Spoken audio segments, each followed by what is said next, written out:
హరిద్వార్లో హరికిపౌడి గంగా ఘాట్లో సాయంత్రం గంగా హారతి టైం అన్నమాట. ఈ పబ్లిక్ అంతా 3-4 గంటల నుంచే అక్కడ సీట్లన్నీ రిజర్వేషన్ చేసుకొని ఉంటారు. మనీతో కూడా అక్కడ సెక్యూరిటీ వాళ్ళు సీట్లు అరేంజ్ చేస్తారు, ఫ్రంట్ సీట్లు. ఇంకా తర్వాత నార్మల్ పీపుల్స్ ఉంటారనమాట. గంగా హారతి మామూలు కొంచెమే కనిపిస్తుంది. వారణాసిలో లాగా అంత పెద్దగా కనిపించదు, చాలా దూరం నుండి చూడాల్సి ఉంటుంది. హారతి అయిపోయిన తర్వాత కాస్త మేము ముందుకు వచ్చాము, ఆ ఘాటు ముందుకి. చూడండి, మార్నింగ్ ఉరకలు పరువులతో చాలా పరవళ్ళు తొక్కుతూ ప్రవహిస్తుంది గంగ. నైట్ ఈవినింగ్ మాత్రం ప్రశాంతంగా కూల్గా ఉంటుంది. చల్లని గాలులతో ఆ దీపకాంతుల్లో మా గంగ ఎంత ప్రశాంతంగా నిరంతరం నెమ్మదిగా సాగుతూ ఉంటుంది.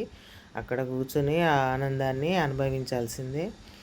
చూడండి ఎంత ప్రశాంతంగా సాగుతుంది. అందులో మనము దీపాలు కూడా వదిలేయచ్చు, మా గంగకి పూజ చేసుకోవచ్చు. మేము కూడా దీపాలను వదిలాము. చూడండి, ఇంత అందమైన ప్రదేశాన్ని మన జీవితంలో ఒక్కసారైనా చూడాలి. హరహర గంగే, శివ శివ గంగే, ఓం నమ శివాయ, ఓం నమ శివాయ.